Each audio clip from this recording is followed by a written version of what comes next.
বিসমিল্লাহির রহমানির রহিম। হে সমস্ত জগতের মানুষ, আমি আপনাদের সামনে একটি আলোচনা নিয়ে হাজির হলাম। সেই আলোচনাটি হলো, মানুষে বিভিন্ন রকম ইবাদত করে যে আমরা যদি পৃথিবীতে যা কিছু করব, যা কিছু আমল করব, যা কিছু আল্লাহর সাধনা করব, এখন দেখা গেছে যদি এই সাধনাগুলো আল্লাহর মনোনীতভাবে না হয়, দেখা গেছে বিভিন্ন ইবাদত বা বিভিন্ন কোনো আলোচনা শুনি কিন্তু আমরা সেই আমলগুলো করার চেষ্টা করি।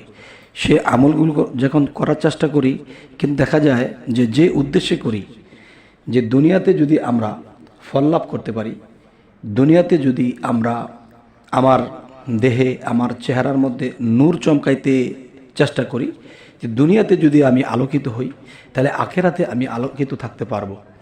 এখন আল্লাহর যে ইবাদত করি, সেই ইবাদত কবুল হচ্ছে কি না তাও জানি না, এবং আমাদের ইবাদত আল্লাহ গ্রহণ করছে কি না তাও জানি না। অন্ধের মতো শুধু করে যাচ্ছি। কিন্তু একটা জিনিস কি, আমরা বিশ্বাসে আছি, আমরা সেই বিশ্বাসে করতে থাকি। কিন্তু দেখা যায় বিশ্বাসে করতে থাকলেও দেখা যায় যে ফলাফল তেমন দেখি না। একটি কথা আল্লাহ বলেছে, দুনিয়াতে যারা আলোকিত, দুনিয়াতে যারা সম্মানী, আখেরাতেও তারা সম্মানী। এখন দেখা যায় আল্লাহর বিভিন্ন ইবাদত ঠিকই করতেছি, কিন্তু মনোবল লাগে না, যে মনে হয় আমার ইবাদত আল্লাহ নিচ্ছে না, মনে হয় মনের মধ্যে একটা দ্বন্দ্ব রেখে সবসময় চলি। কিন্তু দেখা যায় যে সেই ইবাদত কিন্তু আমরা নিয়মিত করছি, যখন কোনো ফলাফল দেখি না, যখন আমরা নিরাশ হয়ে পড়ি, তখন কখনো ইবাদত থেকে আমরা বৈমুখ হয়ে থাকি। তো ইবাদত থেকে যখন বৈমুখ হয়ে থাকি, তখনও ভালো লাগে না। এতদিন করেছি, এখন করতেছি না, যাক ইবাদত করতেছি, আল্লাহকে বিশ্বাস করেছি, রাসূলকে বিশ্বাস করেছি, এখন আমাদের ইবাদত হোক বা না হোক, আমাদেরটা আমরা করে যাই, এ হলো একটা বিষয়। কিন্তু তারপরেও মনের মধ্যে একটা দ্বন্দ্ব কাজ করে, যে আসলে কি আমরা ঠিকভাবে করতে পারছি, বা আল্লাহ কি কবুল করতেছে। মনের মধ্যে এরকম একটা গোলাটে নিয়ে যখন চলি, তখন আল্লাহও কিন্তু আমাদের উপর বেজার হয়, যে দেখো আমাকে ডাকে ঠিকই, কিন্তু আমার উপর তাদের বিশ্বাস হচ্ছে না, আবার কখনো বিশ্বাস আনছে, আবার কখনো আনছে না। এরকম অবস্থাতে যখন আমরা চলতে থাকি, তখন দেখা যায় আমরা ইবাদতের যে একটা সীমানা আছে, সেই সীমানা পর্যন্ত পৌঁছতে পারছি না, আল্লাহও বেজার হয়ে আছে। তো আল্লাহ বলেছে, তোমরা যদি প্রমাণাদি না পাও, তোমার চেহারায় যখন নূর চমকাতে, যেই ইবাদত করতেছো, যেই নূর তোমাদের চেহারার মধ্যে চমকাইতো, সেটা চমকাচ্ছে না, কিন্তু দিন দিন নিরাশ হয়ে পড়ছি, কোনো ডালকুল পাচ্ছি না, তখন কিন্তু আল্লাহ আমাদেরকে আগেই জানিয়েছে, দেখো আমি 99টি নাম আমি তোমাদের সামনে উত্তোলন করে ধরে রেখেছি।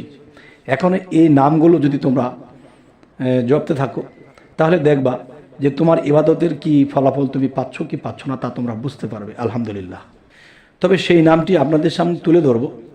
যেমন প্রত্যেক নামাজের পরে মোনাজাতের আগে আমরা এই নামটি জপনা করব। সেই নামটি হলো ইয়া মাজেদু। এই নামটি যখন আমরা প্রত্যেক নামাজের পরে 111 বার করে, বা 121 বার হতে পারে, 141 বার হতে পারে, এই বেজর করে যখন আমরা নামাজের পরে মোনাজাতের আগে যখন জপনা করব, তখন দেখবেন 41 দিন এটা করে দেখবেন, তখন দেখবেন আল্লাহর ফজলে, আল্লাহর দয়ায় এবং আল্লাহর এই ইয়া মাজেদু নামের গুণে, তখন আপনি দেখতে পাবেন কি, যে আপনার চেহারায় আস্তে আস্তে নূর জাগতেছে। সুবহানাল্লাহ, সুবহানাল্লাহ। কিন্তু আল্লাহর ইবাদত ঠিকই করেছি, আল্লাহ কিন্তু ইবাদত ঠিকই নিচ্ছে, কিন্তু আল্লাহর যে কিছু কিছু নাম আছে, সেই নামগুলো যখন আমরা পাশাপাশি জপনা করব, তখন কি হয় দেখেন, আপনি একটা তরকারি পাক করেছেন, মশলা দেননি, তরকারিটি কিন্তু সুস্বাদু হয়নি, কিংবা আমি মশলা দিয়েছি কিন্তু তরকারির মধ্যে লবণ দেইনি, তখন কিন্তু দেখা গেছে সেই তরকারিটা আমাদের কাছে সুস্বাদু হয়নি বা খাবার যোগ্য হয়নি। এত দামি দামি জিনিস দিয়ে আমরা পাক করেছি, তারপরও স্বাদ লাগছে না, তখন আমার নিজের কাছেই তো স্বাদ লাগে না।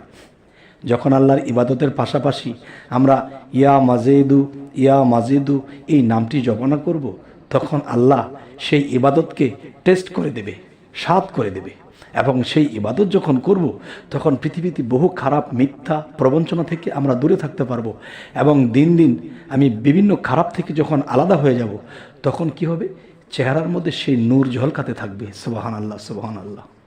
যখন সেই নূর চমকিতে থাকবে, দুনিয়াতে যদি আমার চেহারার মধ্যে, আমার আত্মার মধ্যে, আমার শরীরের মধ্যে নূর জিনিসটাকে আমরা চমকিয়ে দেখতে পারি এবং এই নূর জাগিয়ে আমরা যেতে পারি, তখন আল্লাহ কি বলেছে, দুনিয়াতে যারা সম্মানী তারা আখেরাতে সম্মানী, দুনিয়াতে যারা আলোকিত তারা আখেরাতে আলোকিত, দুনিয়াতে যারা আমাকে খুশি করে গেল আমি আখেরাতে তাদের প্রতি খুশি থাকব। দুনিয়াতে যারা বিভিন্ন মাকলুকাতের কাছে, বিভিন্ন মানুষের কাছে যখন সম্মান লাভ করে যাবে, তারা আখেরাতের দিন তারা আমার কাছে সম্মানই থাকবে। তবে হে জগতবাসী, এই কথাগুলো কিন্তু আমরা ভাবি কিন্তু করি না, কিন্তু করি, বিশ্বাস রাখি না। তবে ইয়া মাজেদু এই নামটি নামাজের পরে মোনাজাতের আগে তো করবই, এছাড়া আমরা যখনই মনে পড়বি তখনই আল্লাহর এই নামটি জপনা করব, ইয়া মাজেদু। তখন কি হবে, আপনার ভিতরে জ্ঞানের আলো হবে, আপনার শরীরে, চোখে, নাকে, মুখে সেই নূর চমকাতে থাকবে। আর এই নূর নিয়ে যেদিন আমরা মৃত্যুবরণ করব, যেদিন আমাকে আবার জীবিত করা হবে, সেদিন ফেরেশতারা দেখবে যে আমাদের চেহারার মধ্যে নূর চমকাচ্ছে, আমাদের কথার থেকে নূর বের হচ্ছে এবং আমার আত্মা পরিষ্কার নূরের মতো ঝকঝক করতেছে। তখন ফেরেশতারাও সম্মান দেবে। আলহামদুলিল্লাহ, আলহামদুলিল্লাহ। হে জগতবাসী, এত সহজ সরল, এত সুন্দর পথ, এত সুন্দর সুযোগ সুবিধা আল্লাহ আমাদের জন্য রেখেছে, কিন্তু আমরা এগুলো করতেছি না। না করার ফলে আমাদের মন নষ্ট হয়ে যায়, আমাদের ইবাদত হয় কিনা, আমাদের কোনো কিছু ঠিক হচ্ছে কিনা, আমাদের ভিতরের দ্বন্দ্বে আমরাই এরকম কষ্ট পেয়ে চলি। কিন্তু আল্লাহও কষ্ট পায় যখন আল্লাহকে ডাকি, আল্লাহর প্রতি ঈমান আনি, আল্লাহকে ভালোবাসি। তখন কি হয়, তখন আল্লাহ বলে যে আমাকে ভালোবাসে, আমাকে বিশ্বাস করে, তারপরেও তাদের ভিতরে পরিষ্কার না। আর সেই পরিষ্কারটা করার জন্য ইয়া মাজেদু এই নামটি যখন জপি, যখন তখন মনে পড়ে, যখন জপি, তখন কি আল্লাহ খুশি হয়ে যায়। এবং আল্লাহর নূর হইতে আমি সিফাতি সৃষ্টি, আল্লাহ জাতে নূর, আমরা সিফাতি নূর, সেই সিফাতি নূরটা অন্ধকার হয়ে আছে। আর সেই আল্লাহর জাত থেকে যখন সেই জাতি নূরটা আমাদের মধ্যে প্রয়োগ করে দেয়, তখন আমরা সেই আলোকিত হয়ে যাই। হে আল্লাহ, তুমি আমাদের তৌফিক দান করো। আমরা শুধু শুনেই গেলে হবে না, এবং এই আমলগুলো আমাদের করতে হবে। তবে আমাদেরকে হে আল্লাহ তৌফিক দান করো। তবে হে জগতবাসী, আরও একটি কথা পাশাপাশি, আল্লাহকে দেখি না, আল্লাহকে দেখার নসিব সকলের হয় না। তবে আমরা এর পাশাপাশি যদি হযরত মুহাম্মদ সাল্লাল্লাহু আলাইহি সাল্লামের নামে যখন দরুদ পাঠ করব, তখন দ্রুত আল্লাহর কাছে পৌঁছায় যে তারা আমার পাশাপাশি আমার বন্ধুকে স্মরণ করছে, আমার বন্ধুর নামে দরুদ পড়ছে। আর আল্লাহ তখনই খুশি হয়ে যায় যে আল্লাহর বন্ধু যিনি, আল্লাহর শ্রেষ্ঠ বন্ধু যিনি, তিনিই তো হযরত মুহাম্মদ সাল্লাল্লাহু আলাইহি সাল্লাম। তাকে যদি কেউ সেবা করে, এই সেবাটা আল্লাহ পায়। তাকে যদি কেউ সম্মান করে, এই সম্মানটাও আল্লাহ পায়। তাহলে আমাদের এই জিনিসগুলো যদি আমরা ক্যাপচার করে চলি এবং আল্লাহর 99 নামের দিকে যখন আমরা লক্ষ্য করি, তখন কিন্তু আমরা অবশ্যই আল্লাহ পর্যন্ত পৌঁছে যেতে পারবো ইনশাআল্লাহ। এবং মৃত্যুর আগে এবং মৃত্যুর পরে এবং হাসরে আমাদেরকে সমস্ত ফেরেশতারা নূর চমকিতে দেখবে। তখন এদের হিসাব নিতে যাবে, তাদের সাহসেই কোলাবে না। ওরে বাপরে, এ তো আল্লাহর নূরে নূরান্বিত হয়েছে। সুবহানাল্লাহ, সুবহানাল্লাহ। তবে হে জগতবাসী, আজকের পর থেকে অবশ্যই আমরা এই নামগুলো জপনা করব। তো একদিন আমাদের জীবন আলোকিত, ধন্য হবে আমাদের জীবন। তবে হে জগতবাসী, আমাদের এই আলোচনা যদি আপনাদের ভালো লাগে তো অবশ্যই সাবস্ক্রাইব করে রাখুন, এবং পরবর্তীতে যে আমরা যে আলোচনাটি নিয়ে আসব তা যেন আপনাদের কাছে সুন্দর পৌঁছে যায়।